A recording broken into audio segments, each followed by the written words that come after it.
Et nous recevons aujourd'hui comme invitée la coordonnatrice du caucus genre, Workia Rwamba, qui est députée à l'Assemblée nationale. Bonjour et bienvenue sur ce plateau. Bonjour madame. Alors, le caucus genre, ce réseau de parlementaires qui a été présenté vendredi, expliquez-nous ce qui a prévalu à sa mise en place. Alors, je vous remercie de m'offrir ce plateau pour nous permettre de nous exprimer et de parler du caucus genre qui, de par son existence, je dirais, existe et est bel et bien au sein de l'Assemblée depuis plus de 3 mandatures passées. Et nous venons juste pour la continuité. Et cela, c'est après la transition où le caucus genre n'a pas effectivement été renouvelé. Et c'est sous la 7e législature que nous avions pris l'engagement de la renouveler et de la conduire et pouvoir poser des actions comme ceux qui nous ont précédés. Alors, on entend très souvent parler de la loi sur le quota genre. Il y a beaucoup de femmes qui ne connaissent pas exactement ce que dit ces textes. Que dit exactement la loi sur le quota genre? Alors, la loi sur le quota genre d'abord a été adoptée. Et ça, c'est déjà une victoire que nous avions acquis et de par le passé. C'est en 2009 que cette loi-là a vu son application sur le terrain et où l'on demandait aux politiques de prendre en compte 30% des femmes sur les listes électorales. Alors, naturellement, bon, c'est vrai que c'est les politiques qui ont toutes ces informations, ces données. La population en elle-même, et elle contribue à la politique, mais elle ne comprend pas véritablement les choses comme il se doit. Et entre parenthèses, à ce niveau, et nous, au niveau de l'Assemblée nationale, nous allons voir pour trouver des voies et moyens pour communiquer avec nos populations et les expliquer et le caucus genre, qu'est-ce que c'est et qu'est-ce que le caucus apporte le genre aux gens et au niveau de la population du Burkina. Et pourquoi faut-il que nous nous mettions ensemble pour nous battre et obtenir quand même des avantages et face à ceux qui sont devant nous. Voilà. Bon. Et si vous pouvez bien répondre à votre question parce que je vais aller un peu plus. Alors, nous allons parler d'un autre volet, c'est celui de l'application de la loi sur le quota genre. Voilà. Parce qu'il y a des personnes qui estiment que la non-application de la loi sur le quota genre est une preuve de mauvaise foi de la part des partis politiques. Qu'est-ce que vous en pensez? Bon, en effet, la loi sur le quota genre, comme je l'ai dit tantôt, a été une victoire. Mais en effet, dans sa mise en application, des problèmes se posent. Parce qu'il ne s'agit pas seulement d'accepter, d'adopter les 30% du quota et dire que oui, on vous a cédé 30% aux gens. Et dans son application, on se rend compte que les listes sont toujours hypothéquées, je dirais, entre griffes. Excusez-moi le terme, mais bon. Et nous, en tant que genre, nous estimons que les 30% qu'on nous a accordés, et si les politiques étaient sincères dans leur positionnement, nous aurons pu atteindre ce taux de 30%. Mais malheureusement, nous rendons compte que dans les positionnements, vous allez retrouver une, deux, trois personnes qui sont tous des hommes et des femmes en arrière-plan. Et moi, je dirais que un homme, quand vous pensez qu'une femme ne peut pas tirer une liste, puisque c'est l'argument qu'ils avancent souvent, si vous pensez qu'une femme ne peut pas tirer une liste, vous pouvez la mettre devant, la mettre en première place, puisque vous pouvez tirer la liste. Et pourquoi ne pas tirer la liste? Pour que cette femme rentre et vous allez rentrer. Alors, c'est les questions de positionnement qui font que les 30% qui nous ont été accordés ne soient pas une réalité. Et là, nous pensons que des mesures doivent être prises pour que ces élections à venir, notamment les municipales, je ne sais pas si j'anticipe, bon, c'est vrai que nous venons de renouveler le caucus, mais bon, nous souhaitons que les élections à venir, que ces 30%-là soient véritablement une réalité et que nous puissions le sentir sur le terrain. Alors, nous reviendrons sur cette question des municipales, mais avant, parlons des législatives 2015, au cours desquelles, sur les 127 députés, on a constaté que les femmes ont été sous-représentées.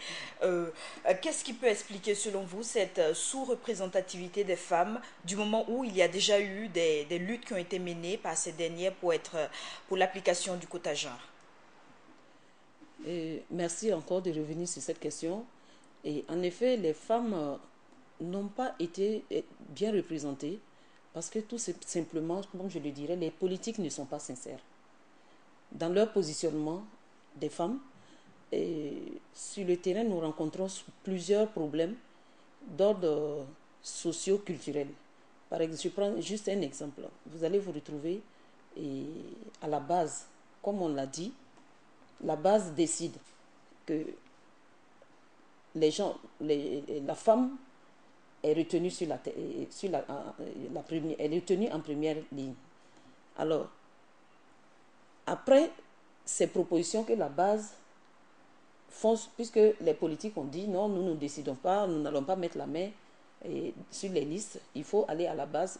Les propositions les votes que la base feront, c'est sur cette base-là que nous allons présenter les listes. Mais vous vous rendrez compte que ces listes-là arrivent au sommet et ils essaient de retoucher ces listes. Une femme peut venir en première position. On va peut-être vous rappeler que pour des considérations socio-culturelles, et la femme ne peut pas être en tête. Elle ne peut pas être en tête parce qu'il y a la chefferie coutumière. Une femme, c'est mal vu. Deuxièmement, bon, nous rencontrons également des leaders politiques qui estiment que sans eux en tête, la liste ne pourra pas être tirée. Et c'est ce que je disais tantôt. Si vous estimez que vous êtes capable de tirer une liste, pourquoi ne pas mettre une personne, une femme en tête, et puis vous mettre en deuxième position et tirer la liste afin que vous rentrez tous les deux. Donc, c'est ce problème aussi qu'on a rencontré sur le terrain. Donc, ça fait que sur la plupart des listes, vous verrez qu'on a rencontré des listes où, à la limite, peut-être dans une ou deux, trois provinces comme ça, où des femmes étaient tout simplement tête de liste. Et parce que tout simplement, elles ont dirigé la campagne. Et pour le reste, bon, soit elles sont suppléantes, ou elles sont positionnées en troisième position, bon, quatrième position. Bon, vraiment, quand on sait que c'est une compétition et qu'on se retrouve à plusieurs partis politiques dans une zone donnée, ben, on ne sait pas, la pêche n'est pas donnée combien de voix. Et c'est ce qui a fait que, bon, tantôt où on espérait qu'on pouvait avoir trois personnes et que la femme allait rentrer, on s'est retrouvé avec deux. Et malheureusement, la femme n'est pas rentrée. Et pour ce qui est des suppléances, bon, encore faut-il que ton titulaire te cède la place. Donc, ce qui a fait que, sur les 127 députés à l'Assemblée nationale, nous nous sommes retrouvés à 13. Ce qui est vraiment dommage. Alors, pour revenir à cette question des municipales, qu'est-ce que le caucus genre compte entreprendre comme action pour l'application de la loi sur le quota genre? Alors, pour ces municipales, nous venons juste de mettre en place le bureau. Nous n'avons pas encore finalisé notre plan d'action, notre programme, mais néanmoins, de façon informelle, nous discutons toujours avec les responsables politiques qui, bon, la plupart, il y en a qui sont réceptifs, ils nous écoutent. Mais quand il y a la volonté sincère vraiment de positionner les femmes, je pense que ça ne souffre pas de débat. Mais par contre, moi, le parti politique d'où je proviens, je peux citer le nom si voilà, je viens du MPP et je sais que dans la confection de nos listes, et nos dirigeants, les dirigeants du parti ont tantôt revu certaines listes où les hommes se sont positionnés en tête. Alors, avec les élections législatives, les résultats qu'on a obtenus, alors ils sont revenus sur certaines listes et ils ont repositionné certaines femmes en tête. Bon, maintenant, je ne sais pas si ça pourra nous permettre d'atteindre les 30%. Enfin, ça, je ne sais pas. Mais l'idéal serait que nous puissions avoir des listes zébrées comme, par exemple, ce qui se passe au Niger. Un homme, une femme, un homme, une femme.